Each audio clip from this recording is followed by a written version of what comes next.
Welcome to another episode of Plastic Surgery Uncensored. I'm your host, Dr. Rady Rahban, and I am ecstatic because we are blessed to have someone I think most of you will know, and that I've gotten to know even better recently because I was so lucky to be on her podcast.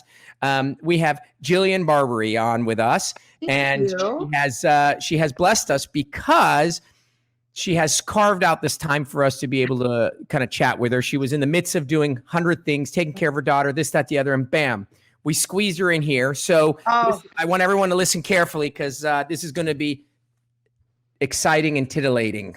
So welcome, Jillian. Hello. Thank you so much, Dr. Rahban. And I'm so sorry that I am in my PJs, but I had to get up at 4 this morning, take my daughter to LAX for a field trip. They're going to Washington.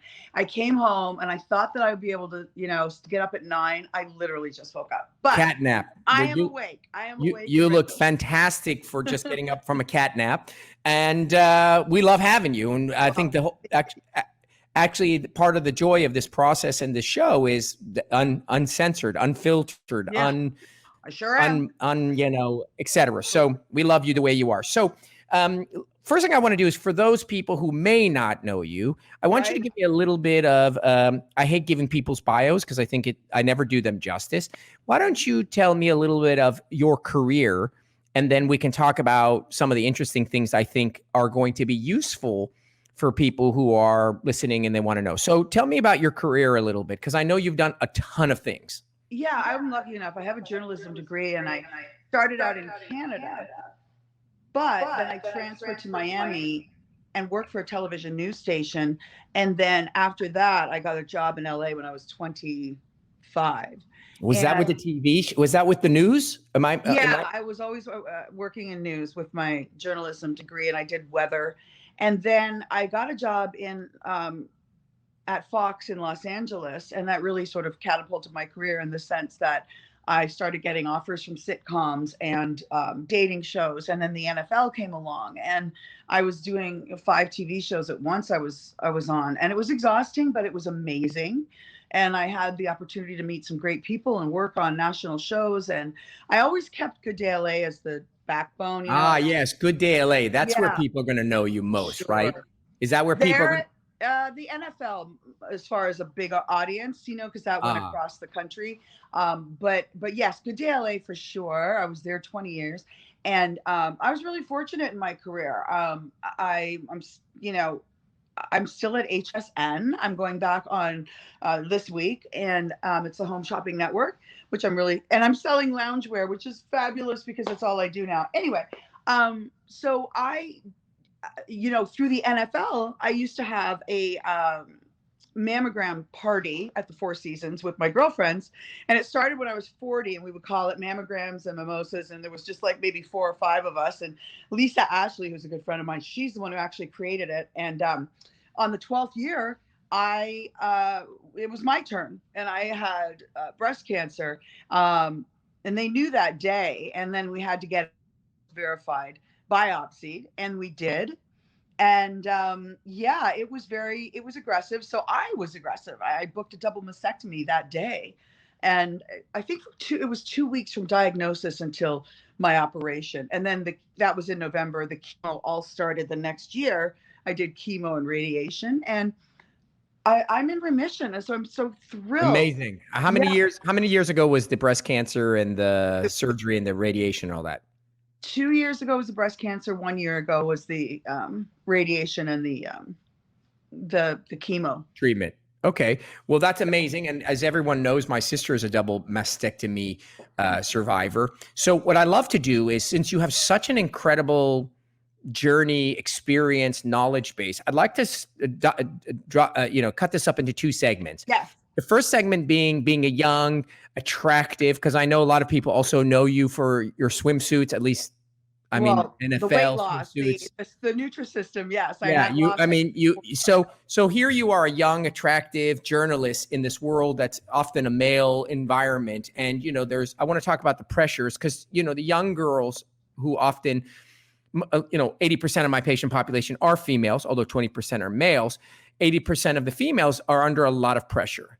Yeah. pressure of to look a certain way. Their body needs to be a certain way. You're on TV, you're on camera, et cetera. And the second half of the show, I'd love to chat about breast cancer, overcoming it, sense of self, your image, also having come from that background to this one, Sure. and all those things. So let's get into what was entailed, the raw and sort of the inside information about being a young, attractive female on TV, the pressures. I can't imagine you just kind of got up and you were just like, oh, there must have been some things that you had to do to stay at the top of your game. What were they? Well, I was 25. Like I said, I didn't even think along those lines. I also thought I was really funny. Like I was voted valedictorian and the funniest in my class. So I never really placed a lot of emphasis on looks. I was very fortunate in that, oh, if you find me attractive, I'll be in your magazine. But I never augmented myself. My breasts were mine. In all those commercials, I lost all that weight. Everything was very natural. It was all natural. When I was in my 40s, I worked at Good Day LA from 40 to 46. And that's when I started to do a Botox and I started to do my lips. And that was pretty much it. My breasts were always mine, contrary to popular belief. They were real. And when I got breast cancer, I had them taken away. And now I have, I have implants. They did the correctional surgery. And I don't have nipples. I'm not a vain person, so I haven't even thought about getting 3D. I'm just like, I'm lazy. I'm a mom of two. I'm single mom. And it's not a priority, but I know people that have gone that route and they look amazing. I never felt pressure. I know that I worked with a lot of women who did a lot of stuff and they, good for them. They looked amazing. For myself, it just wasn't my route. I've never put that pressure on myself because I was fortunate enough to work at a TV station for 20 years where it wasn't based on just looks. It was like you had to have your journalism degree. You had to know what was going on in the world. It wasn't like I was an Instagram model that had to look perfect. So I dressed myself. I did my own makeup on that show. I was pretty low maintenance, to be honest. Same with the NFL. But it all changed when I had breast cancer because you lose your hair. You take it for granted. You're just like, oh, yeah, I have nice hair. I'm very lucky. You take it for granted that, oh, yeah, I have nice breasts and they're natural, whatever. I turned Playboy down 4 times because, it just wasn't my gig. Do I wish I had those pictures now? Yeah, I do. Because it was a natural, beautiful body, but it is what it is. I would have been fine. Well, then wonderful. So then there you have it. I mean, what it shows you is that there's individuals, I would argue rare, who are in an environment, albeit it's not like you're talking about 80 years ago. I mean, this is all about a 20-year journey where you're in the public eye. You're considered an attractive, bright individual. You are known for, yes, your journalism, but also, let's be honest, you were an attractive individual. And you happen to be one of those rare individuals for whom you were like, yeah, whatever. Yeah. It's not that big a deal. But as well as I do, because we touched on it during your podcast, the average person doesn't have that type of personality. The average person is affected, is insecure, and then they feel these pressures. And so what we have now is a new generation. Yeah. We have a new generation by which they are seeing millions, not thousands, millions of images constantly in which they compare themselves. Now, not only are these images unrealistic, they're not real. So the girl with the tiny little waist with the big ass and the big boobs, she doesn't exist. Forget about if she did and you tried to acquire it. It just doesn't exist because it's filtered. So what I'm trying to do is give, so you can't change who you are. If you're born sort of chill and easygoing like you are, that's a blessing. But the majority of people aren't like that. So I want to kind of get your take on the women in your generation that were under these pressures and because we want to ultimately give advice. That's the goal. Well, so for me, Instagram wasn't huge when I was on Good Day LA. It wasn't like these ridiculous, like I might have been the person that you aspired to be like, maybe like, maybe it was realistic because I wasn't this glam, model who had her makeup done every day and was out with, I don't know, I got up at 5 a.m. and I was glamorous by 7, but I did it myself. And, I think nowadays it's a whole different bag. There are people that are famous for being just gorgeous. And I know many of them, or they become that Instagram fame. That's a whole other, like, I'm not in it. It doesn't even affect me. But when I was in that business, even in, like one of my really good friends is Heather Locklear. Even in that world of beauty, and she was one of the most beautiful women in the world, she's got a great sense of humor. But nowadays I think it's way more pressure, and I think Heather would agree, because they're so, like you said, these are unrealistic. Back in Heather's day, they might have touched up a photo, or in my, what if I did Maxim or FHM, those magazines for men, they might have touched up a photo. Now it's what you said, it's these huge boobs, these big asses. It's like they can actually edit themselves to look.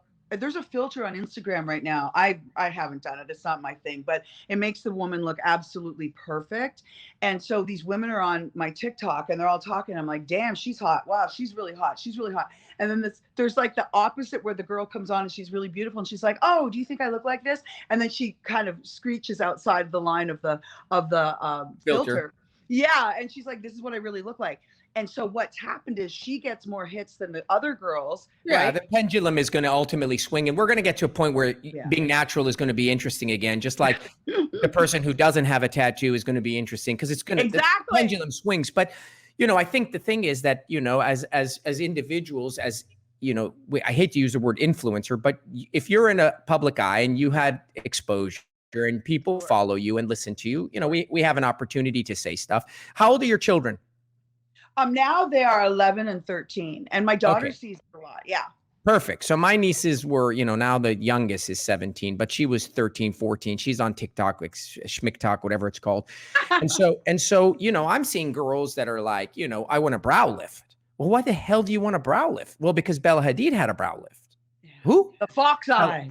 Yeah. I want to have this look and that look, and I want threads, and I want et cetera, et cetera. And so, I think especially as a woman like you who was in that world, it was interesting because my wife was a model, and my wife always makes this comment. She goes, if you showed up to the casting call and did not look identical to your photo, they kick you out.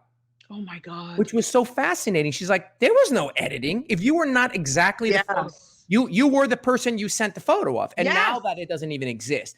I mean, there's a huge world of unraveling these fakeness. Like, I follow accounts where women show, if I stand this way, I look like a supermodel. If I stand this way, I look like, oh my God, I just had 6 kids. Yes. And so those accounts are super popular because now we're people like me and you and everyone's like, yo, this is not realistic. But there's women with eating disorders, girls that are doing all kinds of crazy shit. Sure. I comment on KTLA where 3 women went to Mexico, and one of them died and 2 into the ICU because they went and got a BBL in Mexico for $1,000.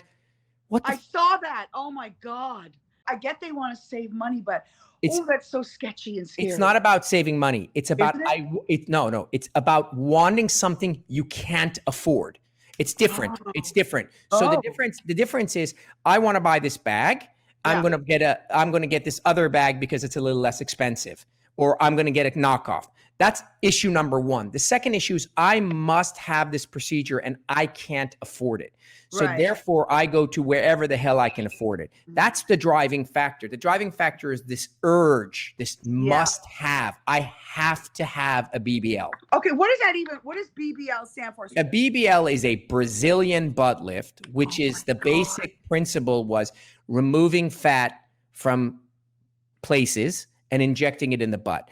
And the procedure that has caused the single most number of deaths in plastic surgery is that procedure. Oh my God. Across the globe. I'm talking Brazil, Colombia, Mexico, Miami, etc. And that's not the subject matter, but the subject matter is this need that I, at 18, at 22, at 25, I need to have this done so badly that I'm willing to do what I know is wrong, which is get up and go to a foreign country because I can get it there where I can't get it here. And so the issue at hand is not why did they go to Mexico? The issue is, why did she need it? Yeah. Why does she feel that if I don't get this fat stuck in my butt, why am I inadequate? Why am I not attractive? Exactly. And I think for people, the expectation is so unrealistic now that you can do a lot in your little bedroom of editing and making yourself perfect, but eventually you're going to have to get out in the real world if you're not making your money from the internet. But that's what the problem is. That's exactly the driving force. So where does the issue occur? There's a girl. I'm a girl. I want to make a living. It's like modern day new prostitution. It's just a different kind of thing. I stay home and all I do is take 1,000 images of myself in bikinis and underwears and different poses. I put it out there. I get 5 million followers. I make a living. And then the girls who are in Idaho and Wisconsin and someplace in Scotland, et cetera, that are not those girls, look at these images, then create the mental image that that's the image that I need to have. The men who watch these images think, wow, this girl's super hot. And then they expect that of their girlfriends, wives, et cetera. And then the disease process occurs. Then you have a bunch of people who are suicidal and on medications because they don't look like the girl who's making money flying around in private jets, who actually isn't flying around anywhere. It's just a fake jet in her house. It's insane. Oh my God. I'm just thinking about this whole idea of catfishing because of what you just said. There are a lot of girls that are what they're doing is they're trying to flip the script. So this girl shows herself and she's like a 12 out of 10. She's absolutely stunning. She's from Canada. And then, you know, she shows herself without makeup and she's covered in acne and she doesn't put the filter on. And men went crazy. The women were like, oh my God, that's so cool. Like, show us your makeup tips. And the men went ballistic. They're like, you're catfishing, you're lying, this is not you. And I thought, well, isn't that, you know, women every day do things to, you know, augment or to change to make themselves more attractive. And usually it's for men. Or they say it's for themselves and the whatever. Yeah, but it's for the other sex. I agree with that. Yeah, exactly. It's to attract the other. Yeah. And so a whole other, you're right. There's just so many layers and levels of, I think in today's generation, I'm very lucky because my daughter is 13 and she goes to a nice school. And some of the girls, you know, she's going to high school. And I said, oh, do people drive like they're, you know, really nice cars? She's like, yeah, they're all over the place, Porsches. And she goes, but, you know, I go, well, what do you want for your first car? And she said, I love Jettas. And I was like, oh, nice. Oh, that was my first car. Was it? Yeah, my first car was a Volkswagen Jetta. It was a used car. It was a manual car. I remember exactly what it was. It was gray with Recaro seats, and I was devastated when it got stolen in college. No, did it? Stolen. It got stolen, and it was stripped to the bones in some alley somewhere. That hurts. Yeah, well, I grew up in Canada and I had my dad was an electrician, my mom was a nurse. So I grew up with rich girls and I was never jealous. And so I'm really, or like, I always thought one day I'm going to be on TV in Los Angeles and everyone used to laugh at me, but I didn't care. And my daughter's kind of the same attitude, like whatever, you know, good for them. And she's got such a strong constitution and spirit. So we do look at some of those pictures and for her, she knows that it's fake because she's seen my life and television and she's been behind the scenes and she's been on sitcoms and she knows it's kind of it's a whole other world, this La La Land. But she also lives on Instagram and TikTok and she sees all of those filters and she you know, I'm very fortunate that she's not super influenced. Now when she's 16, will she want, like, I don't know. But yeah, I mean, I think the problem is at the end of the day, the only way to deal with this, you're not going to get rid of Instagram, you're not going to get rid of TikTok, there'll be another one, and it's not going to go away. I mean, every day there are procedures being created to go after this generation, whether it's threads, whether it's fillers, whether it's lip lifts, whether it's all this nonsense. So the only recourse is this dialogue, is for me and you and other people that people want to listen to have a alternative dialogue for people to hear. And then you hope as a result of that, it balances out the nonsense. And that's the only thing you can do.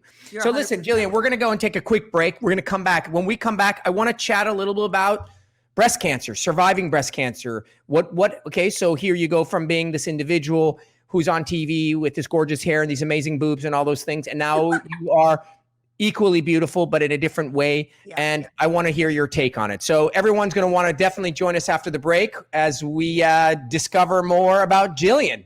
Join us after this quick break. Welcome back to the second half of our, I think, interesting and exciting podcast with Jillian Barberie.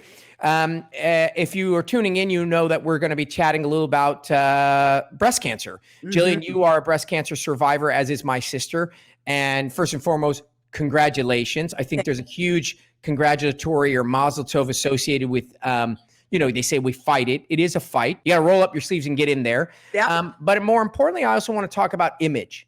This is a show about plastic surgery. And we want to talk about the idea. And I know one of the things is you have a very interesting perspective because you're very sort of, easygoing and you're not affected, so to speak. But I can't say that's the case with everyone. No, I So know. here you go from being this 25-year-old journalist, yet beautiful, as you said, beautiful breasts, beautiful hair, and all those things, and now you undergo breast cancer reconstruction and this, that, the other, chemo and radiation, and now you don't have those elements.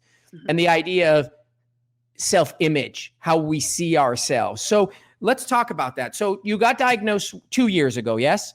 That's right. And I was very aggressive. Like I said, I called the Beverly Hills clinic I brought one of my best friends to. And she had a lumpectomy and some radiation about a year before that. I didn't know that I'd be going down that road after her, but I called them up and I said, I want to book a double mastectomy. So they have a sort of all-in-one department. They have the reconstructive, they have your cancer oncologist, your surgeon oncologist, and then they have the reconstruction woman. Well, that woman, I went and had a consultation, but I never got back to her. And so the day of the surgery, you're going to hate this. I get rolled in. My cancer oncologist surgeon is there. And my reconstruction surgeon walks in and she goes, "Hi, remember me?" And I'm like, "I do." And she said, "Yeah, I'm here to do your breast reconstruction. And you never called me back. You never told me what you wanted. You never gave me a size." And I was like, "Oh." So I went on my cell phone and I wrote Jillian Barberie bikini pics. And I go, just like that. And I gave her the phone and she's like, "You are the weirdest celebrity client I've ever had." Because most women down to like, they'll call her, they'll send pictures. I just, to be honest, I didn't even want to get the implants. I was like, so let's chat about that a little bit. Okay. yeah. Because the reality is that you recognize that's unusual. And that's Yeah, unusual. I do now. That's unusual in that whether you're a celebrity, whether you're a model, whether you're just an average person, we all as humans identify normally with ourselves internally and externally. And the external part is how we see ourselves. We go stand in front of the mirror and we're like, what is this goddamn bag on? Oh my God, what is that, an acne? I mean, it's not unique to models. It's not unique to celebrities. It's a human trait. And so for an individual who went and had arguably better than average hair, better than average body, better than average breasts, to undergo in one full swoop the removal of their hair because of chemo and removal of their breasts. The reality is that for a lot of people, there's a huge adjustment. And for some people, they never adapt. So let's talk less so about why you're lucky because you just have that person. I did go through that though, Doc. I would look in the mirror and I was like, who's that monster? So let's give people some advice. That's what the purpose is. Well, how do you manage looking in the mirror and knowing you have these images of yourself on the wall or in the internet where you looked one way, and now because of this disease process and the treatment, your hair is gone? Mm-hmm. What do you do? Well, they forget to tell you. It's not, I just pictured my hair coming out. They forget to tell you your brows, your lashes, every hair on your body is gone. And so it was so much faster. Like, I always looked at the positive. And the reason that I'm like this is simple. It's my kids. I don't have my children trump my fucking vanity, period, bar none, the end. I am a Canadian girl at heart. Hollywood was always a distant dream to me. I never went, oh, I'm going to go and get fake tits and go out to Hollywood. No, it was never like that. I just got my journalism degree. I was lucky enough to have great babies. And that's why I wanted my breasts gone. I was like, just take them. I don't need implants. I don't give a shit. I've already given that career. I've breastfed my kids. I've been in men's magazines. I did say no to Playboy 4 times, but I didn't say no for vain or whatever. Like, I'm above Playboy. They offered a lot of money. It was because I would get fired from Good Day LA, and that was my bread and butter. So the reality is, first of all, the two are not mutually exclusive. You can still have beautiful babies and be an amazing mom and a super mom and still want to be like hot to yourself. Yeah. So, okay. So what do you do when you look in the mirror and you have no breasts? I didn't do it because they said to me, no, you are going to want them on the other side. Trust me. And it will be easier for you to adjust to this, new sort of way of life, because I'm on a pill now for 5 more years. And it's just going to change. Your hormones are changing. Everything's changing thanks to this.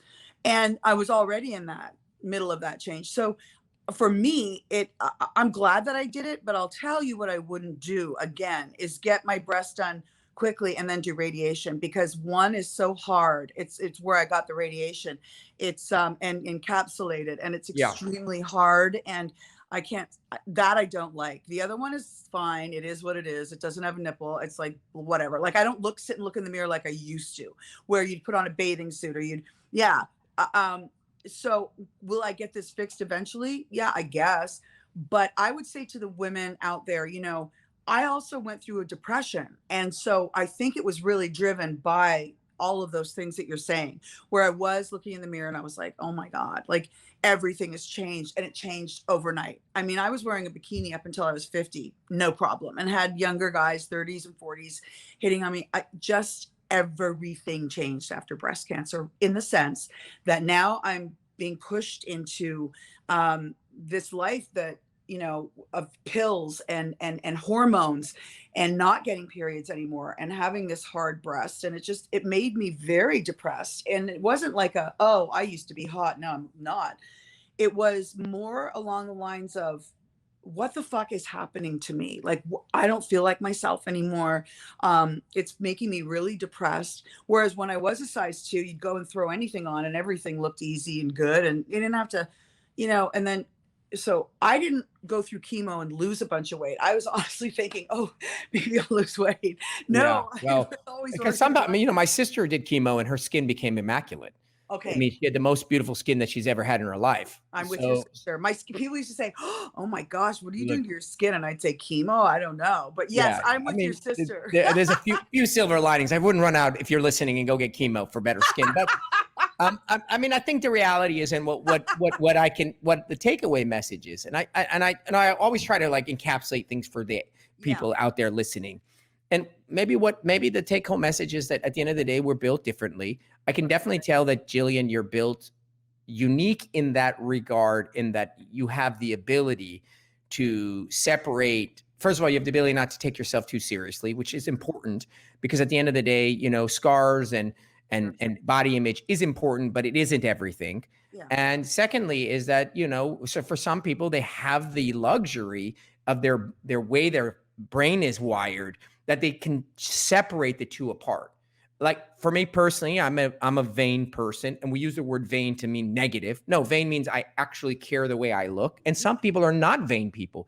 For yeah, example, you strike me as not a vain person. Neither of them are good or bad. They're like saying short and tall, black hair, 100%. blonde hair. But The I also reality is, think, if you are a vain person, you're going to care more so than if you're an unvain person. But no, and I so agree with you. I don't think I was vain when I was on TV. I looked a certain way, but it came very easy to me. But my old co-host used to say that. He's like, you don't do sit-ups and you have abs. It's like not fair. But then you get hit with something like this. And I want to say, the difference between when I was going through not the cancer, but the television career, my career was based on my brains and my brawn, and I would show up physically and I would do the job. Nowadays, you can sit in your home and filter yourself and make yourself perfect, and then you have to live up to that when you go out there. So it's a whole different set of pressure, and reality is a very different animal. So I think the pressure is on girls today 100 or 1,000 times more than it was for me. And agreed. yeah, so if you're making your money, like I made my money as a journalist on a morning show.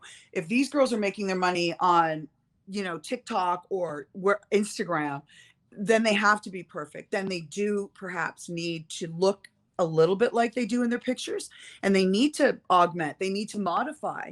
I just never felt, that need. I would never have had fake breasts if I didn't have breast cancer. But that's why people like you are so great, because you are honest. You're not going to sell somebody a false, because at the end of the day, you deal with a lot of women that come in with, they'll have a picture of like a Bella Hadid, like you said, I want to look like that, okay, well, there's only a certain amount, physically that you can do. They have to have a realistic end Yeah. goal, end game. It's going to be recurring because it's what's permeating our society today. Yeah, for And sure. as a plastic surgeon who deals with aesthetics, it's impossible for me to have a conversation about any subject matter Yeah, without the social media pressures, the decay of our image. Now, don't get me wrong. I'm all about looking great, being hot, all those things. And to each their own. There are many different shades of attractive. I'm just talking about the limitations and the mental anguish and pressures that are too far too gone. to the point that you need to go to another country and die. So, and I like having these conversations, and, I appreciate your candor, and it's been a joy to have you, because what it does is it shows people a perspective that maybe you don't need to be so wound up and take yourself so seriously. And maybe you can have a successful career, and maybe there are other things that you can be known for, like your brains and your brawn and your journalism, etc. Right. I think the other stuff was just the icing on the cake. If they thought that I was attractive, it was great, but it wasn't, it was like somebody saying, I'm a big fan of yours, or I hate you. I tried to not make the fan thing make my day, or the person who hated me break my day. Well, the only difference now is that they would have to send you mail, and now they'll send you a direct message that they hate you, and you're getting 1,000 likes and 1,000 bad comments. The difference is, back in the day, you didn't live and die by what other people said, because it wasn't coming at you 100 miles an hour. You're so right. When I was, my last 2 years at Fox, I was on Twitter, and they were kind of downplaying Twitter. Like, it's not a big deal. I'm like, oh no, yes, it is. And I was always the youngest on the set. So I was always, a little bit hipper in that respect. And I kept saying to Fox, you guys have to get your own Twitter page. And so they couldn't understand how I had 300,000 and they had 6,000 as a company. And I'm like, it's simple. You engage the people. So now I notice that people on TikTok if somebody says, I hate you, whatever, they're like, oh, I must address this. And I just find that so funny, because coming up in television, you're always going to have people that hate you and people that love you, but you don't have to address everybody. So I want to wrap this up with some take-home messages. Take-home message number one is that, in addition to beauty, there are other aspects of your life that can really enhance you. Today, most of the young girls that at least I'm communicating to, those that I'm talking to that are on Instagram and TikTok, seem to feel that beauty is the driving force. Mm-hmm. Number two is that, here's a woman who had all the beauty and aesthetics, and now, as a result of a disease process, has things that are different. And if you don't take it so seriously, it won't create the disaster or the depression and ruin your life. And the last is that, if you're going to put yourself out there in these environments, social media, what have you, you cannot play to the commentary of all the people. And that, at the end of the day, you're going to have people that hate you, love you, etc. You're putting yourself out there, and you got to take it all with a grain of salt. So thank you so much for your perspective and sharing us your thoughts. And I hope whoever's listening is a young woman can take something and say, oh, okay, well, you know what? F it. That's really the goal in this, is just F it. It's not all that important. If you're on Instagram and that's going to be your, you better take care of yourself and all that. And I hope you don't end up with breast cancer. But, if you've got other things that you do in your life, like I did with journalism and doing a morning show, then people will see your personality. They might see beauty too, but they see personality, and maybe that enhances your beauty. Or maybe you're not their type. You can't be everybody's type, right? Yeah, so, at the end of the day, you just have to be happy with who you are. And for me, it was surviving and being here for my kids. And now it's time to get back to me. Yeah, well, you're doing a great job, and we appreciate it. Thank you. All right, well, that wraps up another episode of Plastic Surgery Uncensored. Thank you, as always, Jillian, for being on and being so you. Thank you. For those of you listening, make sure to subscribe, download, share, tell everybody give it, our information to the gardener, and make sure to tune in next week, because I'm sure whatever we'll be talking about will be really interesting. All right, again, thank you so much. Thank you, doctor. That was great.